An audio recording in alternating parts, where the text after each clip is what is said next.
warahmatullahi wabarakatuh.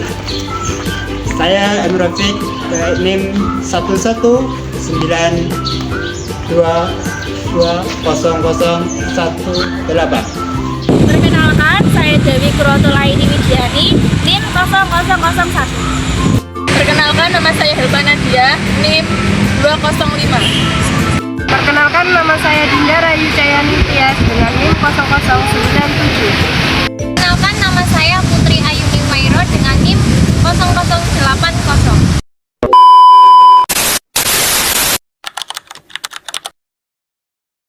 Keterampilan dasar kepramukaan adalah serangkaian kecakapan praktis atau teknik kepramukaan yang diajarkan untuk membentuk karakter, disiplin, kemandirian, dan kekompakan anggota pramuka. Berikutnya, materi keterampilan dasar kepramukaan mencakup teknik kepramukaan dan pengembangan karakter. Seperti yang pertama ada tali temali atau pioneering, yang kedua ada sandi, morse, dan semapur, yang ketiga ada pertolongan pertama gawat darurat atau biasa yang disingkat dengan PPGD, dan yang keempat ada navigasi darat. Materi ini bertujuan untuk membentuk anggota pramuka yang mandiri, disiplin, peduli lingkungan, dan taat pada kode kehormatan.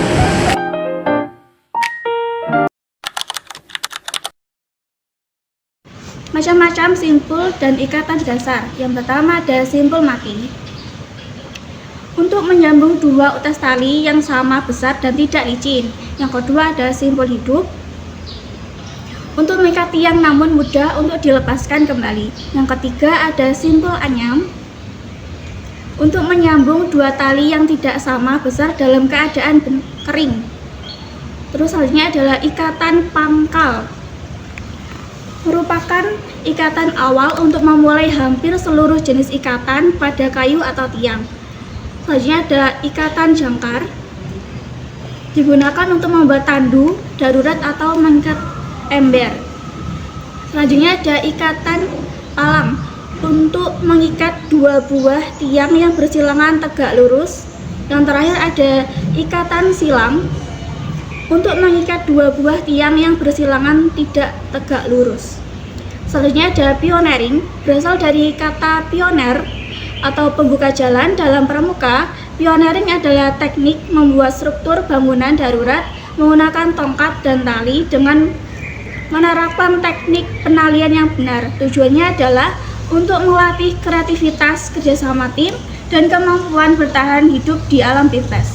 Macam-macam bentuk pioneering dapat dibentuk menjadi berbagai fasilitas perkemahan, diantaranya ada tiang bendera yang seperti ini, mulai dari yang sederhana hingga yang menggunakan sistem kaki tiga. Yang kedua ada gapura atau gerbang perkemahan sebagai penanda pintu masuk wilayah tenda. Ketiga ada tandu untuk mengevakuasi korban yang sakit atau cedera.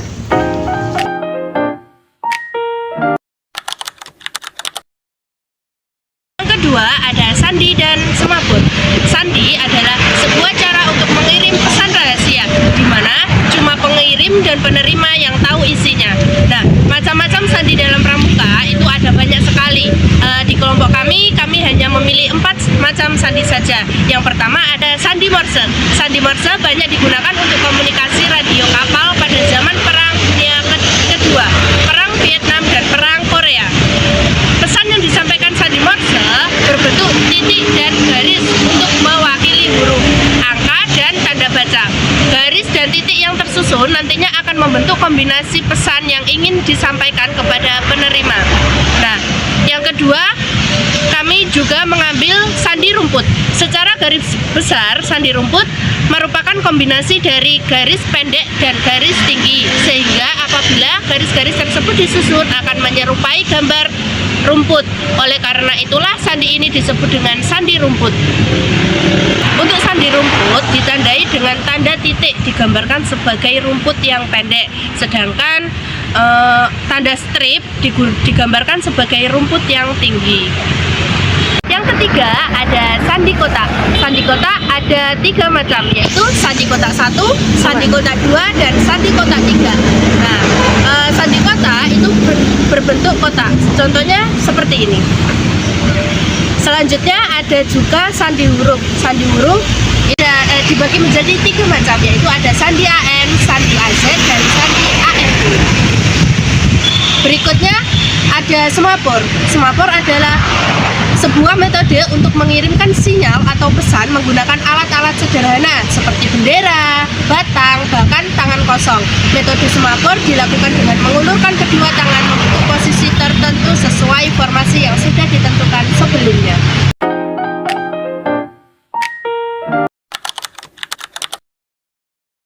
Yang ketiga, pertolongan pertama atau PPGD. Yang pertama ada tujuan, selamatkan nyawa, cegah kondisi memburuk, kurangi nyeri, dan segera meminta bantuan medis. Yang kedua, prinsip dasar, utamakan keselamatan penyelamatan A, B, C, D, plus S. Yang A, jalan napas terbuka. B, cek pernapasan. C, hentikan pendarahan. D, nilai kesadaran. Yang S, stabilkan panggilan bantuan. Yang ketiga, penilaian cepat, lihat, dengar, rasakan.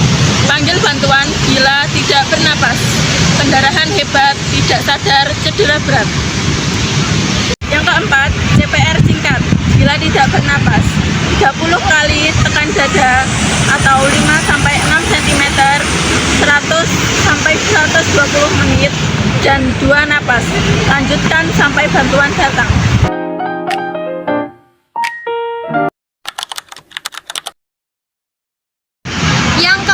Ada navigasi darat. Navigasi darat merupakan salah satu keterampilan fundamental dalam kepramukaan yang melatih ketelitian, kemandirian, dan kemampuan membaca alam. Keterampilan ini sangat penting untuk kegiatan seperti penggambaran, bidik, dan survival. 4 pilar utama adalah yang pertama ada peta. Peta adalah gambaran seluruh atau sebagian permukaan bumi yang diproyeksikan ke dalam bidang datar. Yang kedua ada kompas, yaitu alat petunjuk arah mata angin atau utara magnetis. Yang ketiga ada alat ukur atau pendukung. Ada penggaris, busur derajat, protektor, pensil, dan penghapus. Yang keempat ada kemampuan analisis, yaitu membaca tanda alam dan mencocokkannya dengan peta.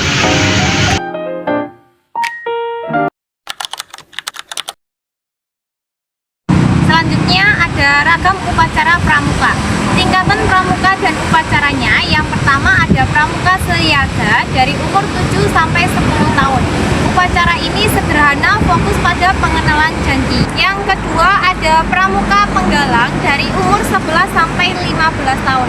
Upacara ini lebih terstruktur atau pengenalan dasar dharma. Yang ketiga ada pramuka penegak dari umur 16 sampai 20 tahun. Upacara ini lebih formal atau penekanan pada trisatya dan dasa dharma. Yang keempat ada pramuka madega dari umur 21 sampai 25 tahun. Upacara ini lebih matang dan refleksi nilai kepemimpinannya.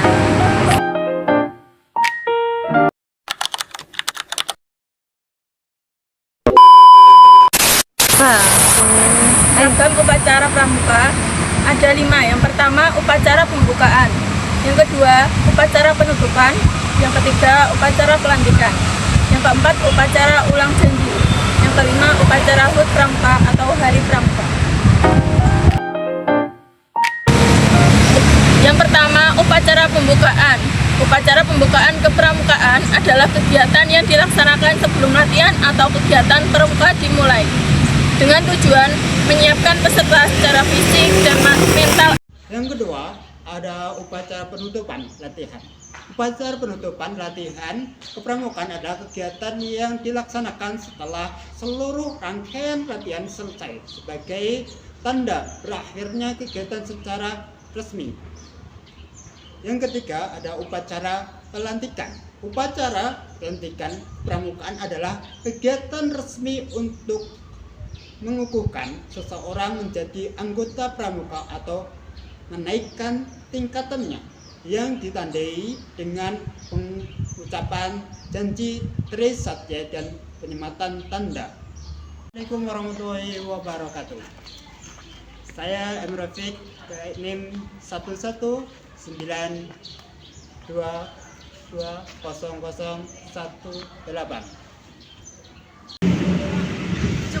Sekian penjelasan dari kelompok 6, kurang lebihnya mohon maaf. Wassalamualaikum warahmatullahi wabarakatuh. Salam